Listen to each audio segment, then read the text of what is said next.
What you guys, today we're taking a look at some of the best new Windows 11 features that have just been rolled out in the latest Windows update. They're called the Moments updates, and you can see here you can download and install this, and you'll be able to get some of these latest features that Microsoft have been working on. Now, sometimes some of the features that they are working on really amazes me on how silly they are, like these seconds on the clock.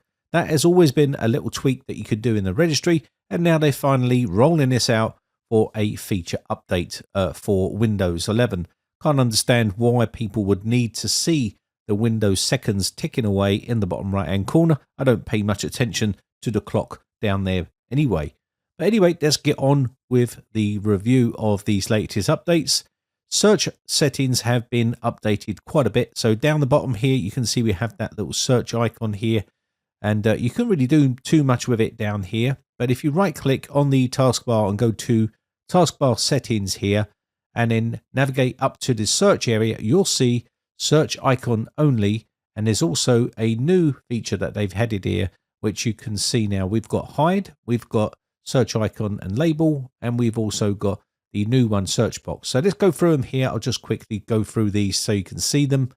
It shows you the search down here. The one that's new is this search box. People have been asking about searching in the search box to get items coming up on the search results, and now Microsoft have finally caved in and put it into an update. So when you type something like paint or something like that in here, you can see it now comes up with you searching down in the search box rather than opening up the start button and searching in their little start menu. So it's a nice little feature, I think, because some people do use that Windows search box down here rather than opening up the start menu to search inside there. So that's a nice added feature. The next one is faster file search, and you can do that by opening up the File Explorer here. Let me just show you how this works. This is a new feature that Microsoft have implemented into their latest operating system updates. And you can see here, if we go to our C drive here and we click on any sort of folder that we want to search in, we can now get really fast search results for this particular item. So let's go up the top right hand side here, and as soon as you start typing letters up the top here, it's going to start searching very quickly for those. Now this was always a bit clunky for me when you was typing up here. It always used to freeze and it was a bit clunky, but now it's really useful, and you can really find stuff really quickly here. They've also added this little feature up the top here called search options. When you click on search options, this is going to open up a bunch of filters that you can apply to your search. So maybe you want to do it by date, and you can also do it by type, size, system files, whatever it is you're searching for, you can do a search for it in here. Now the type area is very useful because it means you can search for different types of media, whether it will be music, photos, or even something like folders. Whatever it is you want to search for, it will make it much easier to find that stuff. Now, obviously, drives are getting huge nowadays, and if you've got lots of data on your drive, this can make searching and finding stuff a lot quicker and easier. I do like this new little feature they've added here, and it just makes things a lot easier to find things, especially if you've got as much data as I've got on my computer.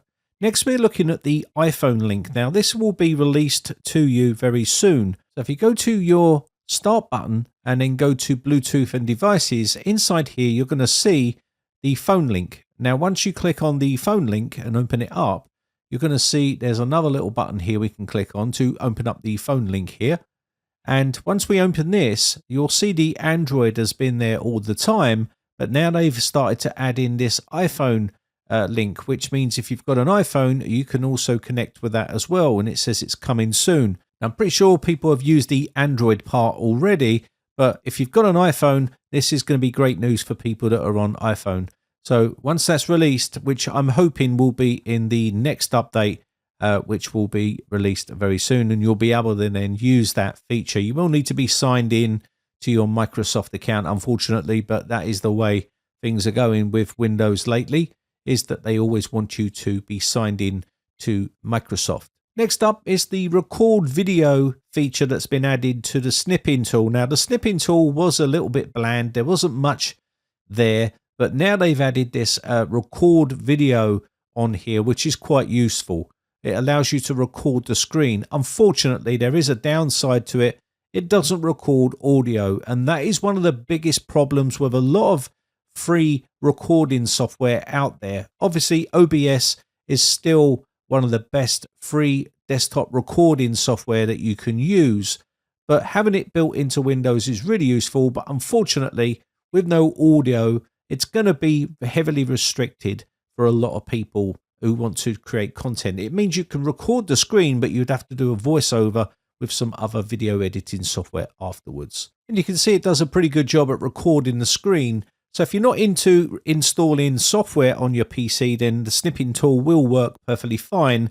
But again, you'll have no audio recording there, so you will have to do something about that unless you're just wanting to make silent movies. Other than that, that is the Snipping Tool with the recording feature added in. Hopefully they will add the record audio feature to it very soon. Probably heavily already talked about is the Notepad tabs. I just want to quickly mention this because this is now fully released inside Windows 11, and this is a really good feature. And it's one of those things that you don't have to keep opening up new notepads like you used to. You used to have tons of notepads on the screen. Now you can just open up tabs and type in your content and just toggle between what tabs you want. You can drag them and separate them from each other. You don't have to have them all locked into one, but then that sort of defeats the purpose of having tabs in your notepad. So this is very useful. I do like this feature, and I just hope they can get this something looking like Notepad++. That would be even better for me if they could add some of the features that Notepad++ has. If they could add that in as a standard notepad inside Windows, that would be even more awesome. So let's take a look at another feature that has just been released, which is your energy settings. I'm not sure whether this is going to be useful or not to some people. Maybe if those people are on a super duper economy drive trying to save money by using an energy plan. If you go to your start button and then settings, you can see here energy recommendations. If you click on this, it's going to give you some energy recommendations that they advise you use to save money. You can see I'm not really jumping into this right now with the energy plan that they're requesting me to do, which is set the power mode for best energy efficiency. Also put the device into sleep mode after 10 minutes. And they also want me to turn off my monitor screen after 3 minutes and turn off my screensaver. So that's basically what they want you to do. If you apply to all these, this little leaf will go green and you will save energy.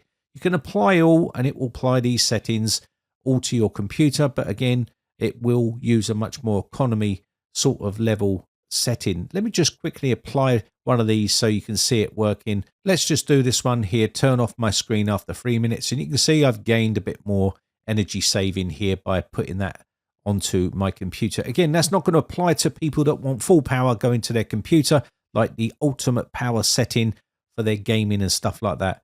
Now, there has been a improvement to the widgets as well, which we want to take a look at here.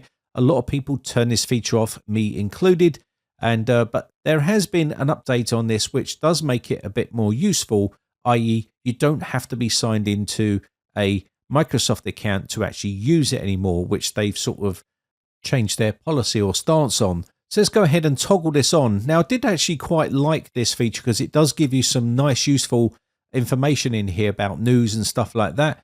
But the problem was you had to be signed in. So now you don't have to be. And another feature they've added is you can now do this on full screen. Now I'm on a widescreen monitor, so it sort of chops it out a little bit, but you do get full screen mode here.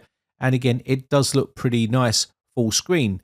Now I am signed in here for some reason and I didn't realize I was. So let me just quickly sign out here and you'll see that you can still view the widget when you're not signed in, which is very useful. And this will give you a lot more usability. It means you could just open it up and look at the news very quickly at a glance rather than having to be signed in when a lot of people don't want to be signed in because they're frightened or concerned about Microsoft collecting data about what they're viewing or what they're looking at, which I can understand. So that one has been changed now by Microsoft. Next up is the Task Manager search. Now, I'm not sure how useful this is for some people, but for me, it is quite useful because I do a lot of searching for processes and other things inside here, and this will make things a lot easier. You can search by name, which is your program name or process name. You can also do a search by publisher name and also by PID. And you can search right up here, and you can see it's searching and finding these very quickly and putting them in a nice list. So if you've got a lot of processes running, it can be very difficult to find stuff that you're trying to find inside here. But with this feature, it makes things a lot easier to find. So these are the latest, newest features from Windows 11 in their latest updates. Hope this video has been some sort of use to you. There is more features that they have released in this update, but these are the most useful ones that I wanted to share with you. You can check their full list out on their website. My name has been Brian from briteccomputers.co.uk. Just want to say a quick shout out to all of my YouTube members. I really do appreciate the support, and I shall catch you in the very next video, or I'll see you on the Discord server for a chat. Have a great day. Bye for now.